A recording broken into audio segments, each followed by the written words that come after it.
Yeah, intercultural wars. I'm still amazed by that video. I know, public gathering, stay home rules, blah, blah, all that, but still, it's so confronting.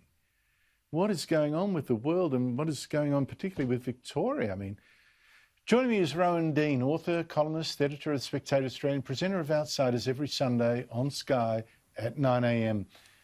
Rowan, sum it up for me. Maybe I'm missing something here. Andrew, my phone was running hot all afternoon with people throughout Australia absolutely horrified by that video. The video of a pregnant woman in her own home, in front of her children, on her way to an ultrasound, being arrested and handcuffed by masked police officers. This is a national day of shame. Victoria, you stand condemned in the eyes of the world. I don't care what your emergency laws are. I don't care what your lockdown special police think that they are doing. To arrest a pregnant woman for merely putting online her opinion and her desire to protest against the lockdown. We supposedly live in a free society. I'm horrified by this.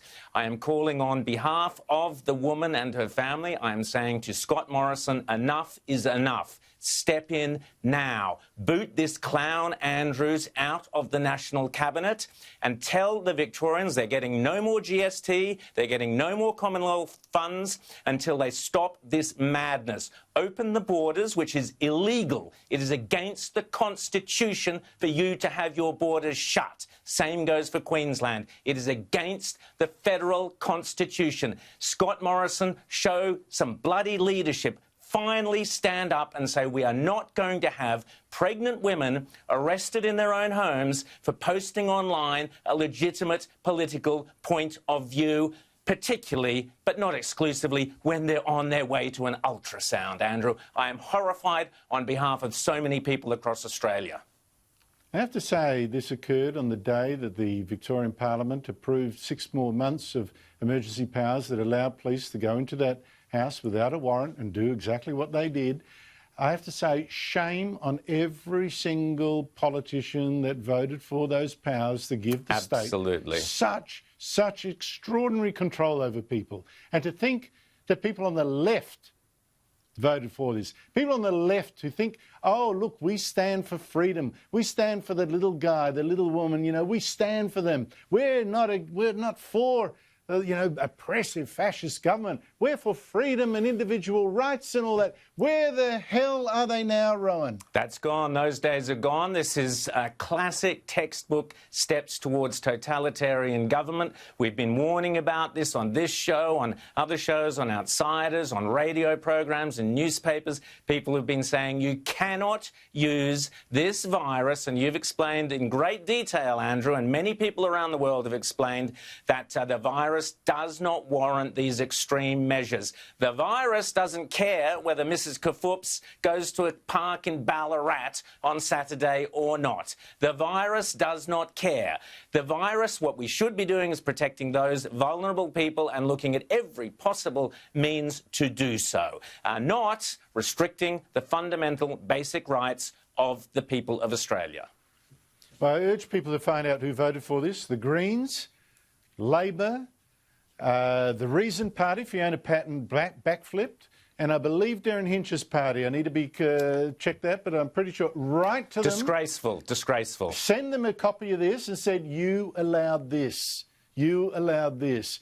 You've given police power to do exactly this. I hope some of these guys get busted in their own homes just to give them a taste of what they have subjected others to.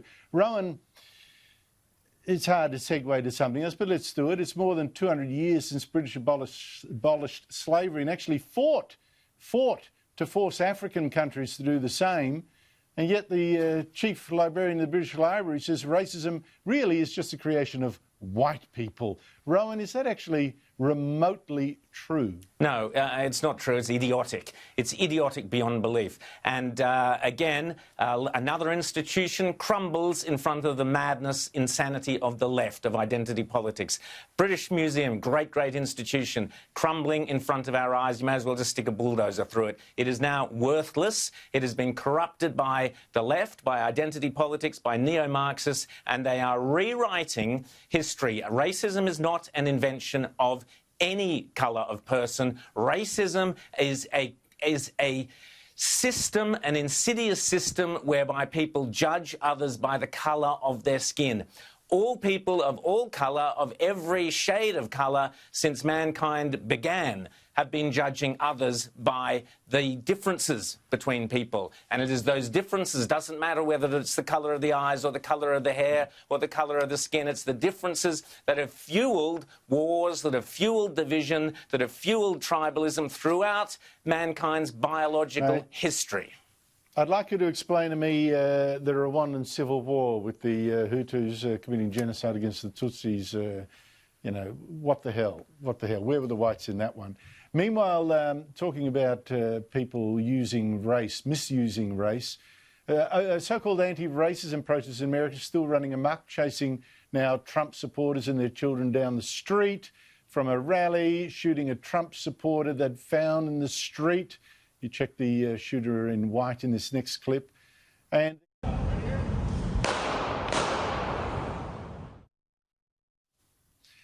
elsewhere in Portland, far-left Antifa protesters occupied the foyer of the building where the mayor lives to intimidate him. They lit a big fire on the street outside. They played rock music to keep him awake and fired fireworks at his window.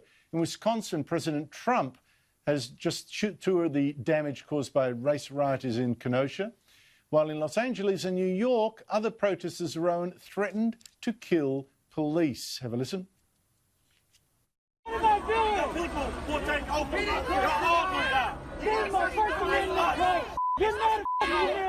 I'm at the point where I'm ready to put these police in the grave. I'm at the point where I want to burn the White House down. I want to take it to the senators. I want to take it to the Congress. Rowan, that's just from the last few days. Put it all together for me.